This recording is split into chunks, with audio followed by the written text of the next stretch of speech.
Welcome back to Spread Grower Homestead. I'm Nikki, and today we're going to be talking about sprouting grains and seeds for your poultry. So we see a lot of people talking about doing fodder for your animals and for your poultry, but not a lot of people are actually talking about doing sprouting. Now for poultry, sprouts are actually going to be a little bit better. I've done fodder in the past, and I found at least my poultry really didn't like it. The big thing is fodder tends to be done in a bigger tray. You actually let it go all the way up to the grass stage of the seed, which is usually somewhere around 3 to 5 inches tall. It grows in a big mat, and the birds don't eat it as easily as they do sprouted seeds. So where we talk about fodder being the grass, seeds are going to be, or sprouts are going to be somewhere between about 1/8 of an inch all the way up to 2 inches, depending on the variety of seeds you're using. So it's not as long. I like to do mine somewhere no longer than about 1 inch, which we'll show you in a minute. The birds have an easier time getting it down. It doesn't tend to get stuck. And it's just, whatever's easier for them to eat makes them more likely to eat it. So you might be asking yourself, why do sprouts at all? Why not just feed them grain and go on? Well, obviously feeding grain's easier, right? You can just go in, scoop some out, and go on with your life. The big thing here is that it's better for the bird. You actually are getting more bang for your buck because this stuff is more easily digested. Studies have now shown that doing sprouts as opposed to grain, you see a 4,000%, now it varies across grain, but up to a 4,000% increase in enzymes and antioxidants produced in the grains and available to the animals. So sprouts definitely are a bit more of a nutritional powerhouse. You'll also see a higher rate of protein. You're going to see a higher rate of minerals. And like I said, it's more easily digested. And so the birds are getting more bang for that buck. I tried to look up specifics to what I sprout, and unfortunately, I don't see a whole lot of sprout information.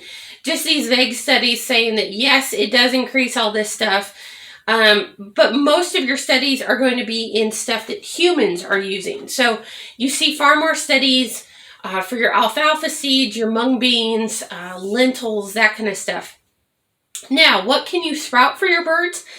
Now you can kind of see I use some bigger grains. So I use wheat and black oil sunflower seeds are going to be my go-to. I can get them in a 50-pound bag, which is going to keep the price down. But I have a lot of birds. Right now, I think we're sitting on somewhere around 50 chickens. We've got the better part of 20 turkeys. We've got geese. We've got quail, which I don't usually feed this stuff to because it's a little big. But we have a lot of birds. If you don't have a lot of birds, you can do a smaller batch. And you can use stuff like the 1 and 2 and 3 and 4 and 5 pound bags that are set up for humans. So the kind of bags I'm talking about is stuff that I keep on hand for sprouting for us. We keep alfalfa seeds, salad mix, and this actually contains alfalfa, radish, broccoli, and clover. You've got mung beans, which is good for stir fries. The birds will eat it. Mung beans are not huge. You can get lentils. I've seen all kinds of stuff. You can get kale. Basically, any seed can be sprouted. Pretty much all of them can be fed. You can look online for a full list of seeds that can be used for sprouts, and the list is just huge. But like I said, if you don't have a lot of birds, you might go with one of these. Now, when I first bought these for us, I thought a 1 pound package isn't going to go very far. But you can take 2 tablespoons of this and make a full pint jar in 4 days. So keep that in mind that a little goes a very long way. All right, so growing your sprouts is really about a 3 to 4 part process. Pretty easy stuff overall. This is some stuff that this is yesterday's that I started. The day before that, and the day before that. These could have actually been fed yesterday. I just got busy. So both these two will go out today. This one is purely wheat. This is wheat with black oil sunflower seeds, as is this one, and this is going to be wheat as well. Now, for our birds, like I said, if you only have a few, you might only be starting a few tablespoons. I mostly feed our chickens with them. So what you need to do this is super simple. For me, I use a quart jar and a cup of grain. Okay? So to start the process, you just put it in. And feed grain tends to be pretty dusty, so just know that going in. All right, so you're going to have roughly about an inch in the bottom of your jar. And you're just going to put water in it. Cover the seeds with 2 to 3 inches of water. Like so. And now we're just going to let these sit. So when you see stuff online, they always say, oh, let it sit overnight. Well, it varies wildly on when you're doing it. So I usually get mine started in the morning. So I'm going to let this sit till tonight. And all we're going to do tonight is we're going to come back and we're going to drain it. So to keep bugs and insects and things from falling in it, you want to put some kind of lid on it. Now, I typically use just a mason jar ring because I have millions of them, and some cheesecloth, and tighten it down. They can breathe, so you're not going to get mold. But like I said, you're just going to keep stuff out of it. That's the big ticket there, is just keeping stuff out.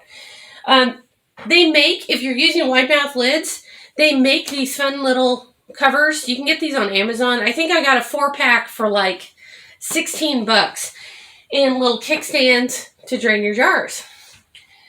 Now, I don't use these for the bird stuff. The holes are really small, really small. If you're doing alfalfa, clover, any of the small seeds, like what we do for ourselves, that's where I'm going to use these, because the seeds are just really, really little. But you don't have to use these at all. Like I said, so what I do, like every day, twice a day, what you're going to do is after you've drained these, you rinse them, drain them again, let them sit, and twice a day, for however many days you're going to do it, you're going to come through. This is one that, like I said, we started yesterday, so we drained it off last night. You can already see this wheat growth. And you don't have to sit this stuff out in the sun. You don't have to put it on a heat mat. You can. Some people do. I don't bother to. My heat mats are more importantly used for seed starting, so we don't bother. And window space around here is a premium. All right, so to rinse our seeds, all we do, put some water in. You can kind of see it bubble up through there. And then I take a butter knife or something like that, because these things pack together pretty easily. And I just go through and loosen them up. The reason for that is we want to make sure all the seeds are getting wet. We're rinsing all the way through. And this will keep our chance of getting mold down considerably. All right. And then just use some kind of strainer. I just use this splatter screen. It works fine.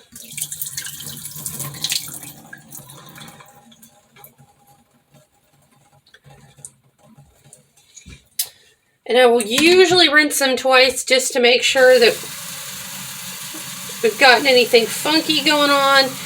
Black oil sunflower seeds in particular, I usually have to rinse 2 and 3 times every single time I do it. You'll see the water will turn color, especially in the first couple days. But wheat, not so much.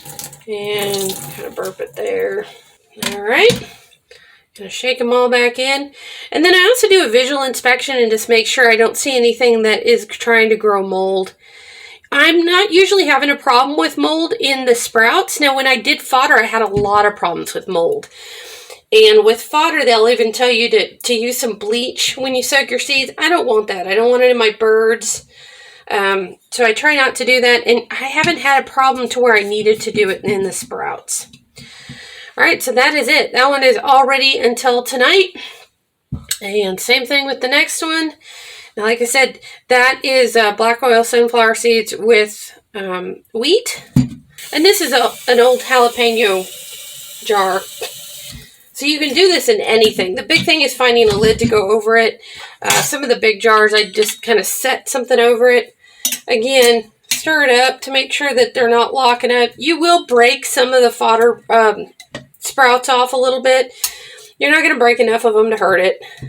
And you can kind of see, and this happens every single time when I do the sunflower seeds, you can kind of see more stuff, I guess, floating in the water. I don't know what else to call it, but there you go.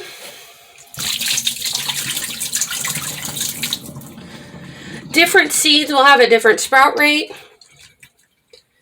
So what I've noticed is you'll get sprouts on your wheat faster, but once the black oil sunflower starts sprouting, they'll grow faster. So it all kind of finishes at the same time. So now this is one that I was going to feed yesterday. Let's see if I get this locked out.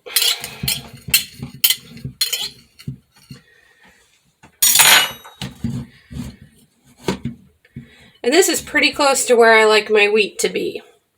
So you can see that they are a good 3/4 of an inch long. They've got some root on there. But the big thing is the birds can eat that. They can get that down. It's not a big deal. And I will kind of pull it apart when I go to feed it to them. And they will actually fight each other for it. They love it. Okay, so step 1 was putting our seeds in the jar. Step 2 is, draining them off and rinsing for a couple days. 1 cup of seeds is going to make a full quart jar in about 4 days. So you can see you're getting a lot of bang for your buck. These I've been using just the regular mouth jars. It makes it a little bit more challenging to get out, but it's what I had in the house. I would strongly suggest going with a wide mouth. It's just easier to get them out. If you are sprouting smaller seeds, I'll kind of give you an idea. Like I said, 2 tablespoons will do a full pint jar. And this is some stuff I did for us. So it's a pretty good little amount. This is that salad blend, so it's got all kinds of stuff in it. I'm trying to get these put away to go out of town. So step 3 is just to feed. That's it. Step 4, if you make too much or you're getting ready to go out of town and you want to set some aside for when you get back, you want to take them and put them in a colander, drain them very, very, very thoroughly, then put them in a plastic bag, stick them in your crisper drawer in your refrigerator, and they will last, depending on the seed and how dry you got them, anywhere from 3 to 6 days. So I'm going to feed most of mine out because I'm getting ready to go out of town for 3 days. And I don't want Kaden to have to fool with it. So I'm going to go ahead and drain these off and start a new batch when I get home. So that's it, guys. That's how you do sprouts for your birds. Now, you can do this for other animals. Supposedly, goats will eat them. I've never met a goat who won't eat something. So I would imagine you can do these for goats. We've never found that the rabbits liked them very much. I tried some last year, just doing some sprouts, and they didn't care for them. So if you're going to do goats, rabbits, that kind of thing, you might want to just go all the way to the fodder stage. Fodder does lose some of the vitamins and proteins by the time it gets the grass up high enough to feed. But like I said, you run into less problems with mold. And that was the big thing that got us to quit growing the fodder for the rabbits. Rabbits are highly sensitive to mold. We just didn't have good luck with it. Everything here, no matter how damp or well-drained or warm or whatever I kept them, and I've tried a million things, we always got mold, and I don't want to deal with that. Mold produces toxins that kill animals. So, but sprouts seem to be real good for the birds. They like them. Makes my feed go a little bit further. And that, in this economy, is a very, very good thing. So that's it for me for today from Springer Homestead. We will see you next time. Happy homesteading.